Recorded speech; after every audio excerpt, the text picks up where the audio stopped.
नमस्कार प्रिय दर्शकों, एक बार फिर से आपका स्वागत है हमारे YouTube चैनल प्राचीन ज्ञान सागर में। दर्शकों, आज नई जानकारी लेकर आपके सामने हाजिर हुआ हूँ। हर मनुष्य के जीवन में काम आने वाला प्रसंग है इस वीडियो में।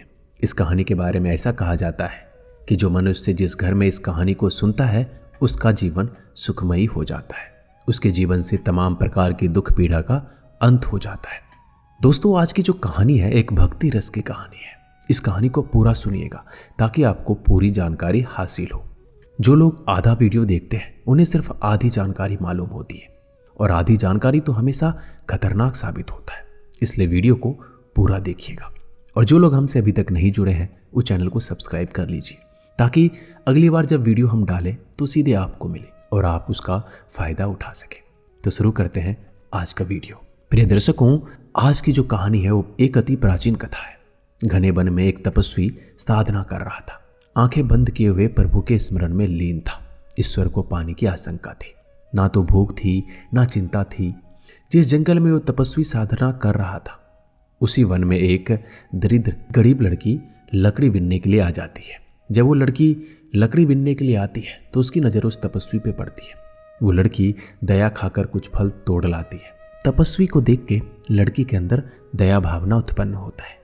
लड़की दया खाकर कुछ फल तोड़ लाती है, पत्तों के दोने बनाकर सरोवर से जल भर लाती है और तपस्वी के पास छोड़ देती है। उसी सहारे अब तपस्वी जीता था। तपस्वी जब अपनी तपस्या से खड़ा होता तो उसके सामने कुछ अच्छे फल और पानी नजर आता। वह तपस्वी उसी को ग्रहण करता और अपना जीवन व्यतीत करने लगा। अब कुछ समय निकलने के बाद धीरे धीरे उस तपस्वी की तपस्या बहुत ही घनघोर हो गई थी। फल बिना खाए ही पड़े रहने लगे। जल भी उसी दोने में पड़ा रहता था, वो गंदा हो जाता था। उसे ना भूख लग रही थी ना प्यास। अब वो युवती देखती है कि सब कुछ ऐसे ही पड़ा हुआ है। वो उदास हो जाती है, पर उसके पास कोई उपाय भी नहीं था। उस तपस्वी की तपस्या बड़ी घनघोर हो गई थी। तपस्या इतनी घनघोर हो गई कि इंद्र भगवान का इंद्रासन डोल चुका था। इंद्र चिंतित हो गया। उन्होंने सोचा कि तपस्या भंग करना जरूरी है, क्योंकि यह तपस्वी अब सीमा से बाहर जा रहा है। क्या यह व्यक्ति स्वर्ग के सिंहासन पर कब्जा करने का इरादा करता है? लेकिन कठिनाई ज्यादा नहीं थी, क्योंकि इंद्र मनुष्य के मन को जानता है। तभी एक ऐसा चमत्कार हुआ जिससे कि वह काली कलोटी युवती अचानक से सौंदर्य से भर गई। उसकी साधारण सी देह स्वर्ण मंडित हो गई। अब वो लड़की सरोवर से तपस्वी के लिए पानी भर रही थी। जब वो लड़की सरोवर से पानी भरने गई तो उसने पानी में अपना प्रतिबिंब देखा। उस लड़की को भरोसा नहीं रहा कि वो अप्सरा जैसी सुंदर हो गई थी।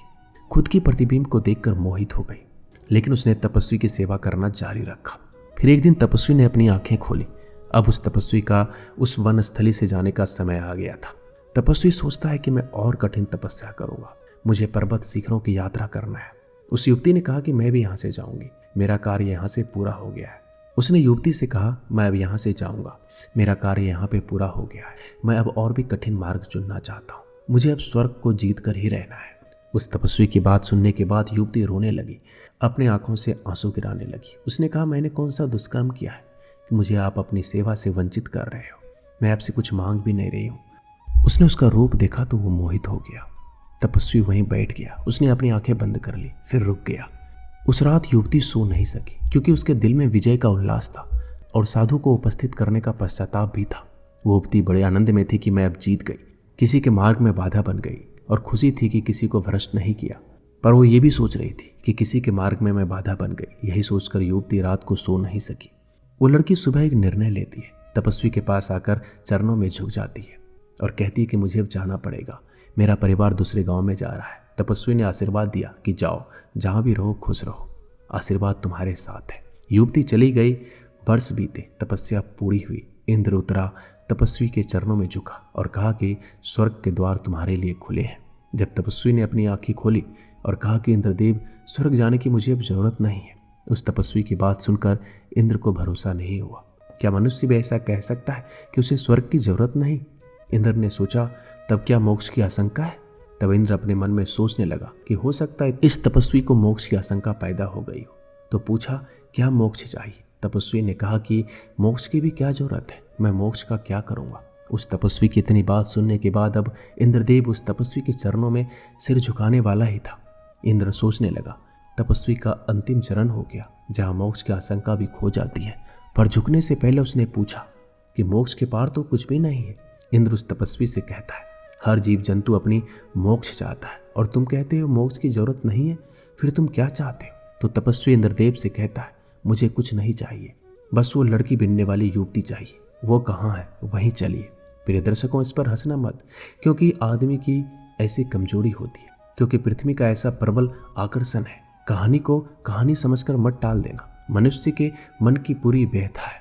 ऐसे सपने में भी मत सोचना कि ऐसा विकल्प उस तपस्वी के सामने ही था। युवती और स्वर्ग में दोनों को चुनना था। तुम्हारे सामने भी विकल्प वही है, या तो उन सुखों को चुनना जो क्षण भर के लिए है, या उसको चुनना जो साक्षात हमेशा के लिए है। या तो साक्षात को गवा दो या क्षण भंगुर के लिए खुद को समर्पित कर दो। अधिकतम लोग वही चुनेंगे जो तपस्वी ने चुना। ऐसा मत सोचना कि तुमने कुछ अन्याय किया है, चाहे इंद्र तुम्हारे सामने खड़ा हो या नहीं हो, चाहे किसी ने अस्पष्ट सुरंग और पृथ्वी के विकल्प आपके सामने क्यों न रखे हो। विकल्प वहां है जहां एक को चुनते हैं।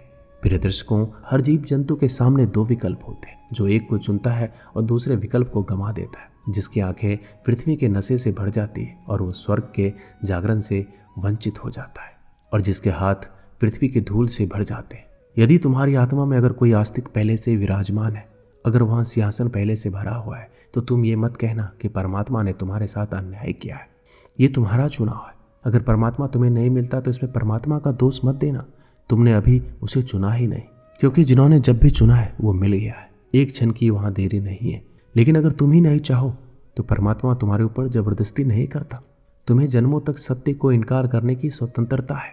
यही मनुष्य की गरिमा है, यही मनुष्य का दुर्भाग्य है। हम गलत को चुनते हैं, ये हमारा दुर्भाग्य होता है। चाहे जैसा भी मार्ग चुने, लेकिन बड़ा सोच समझकर चुनना चाहिए।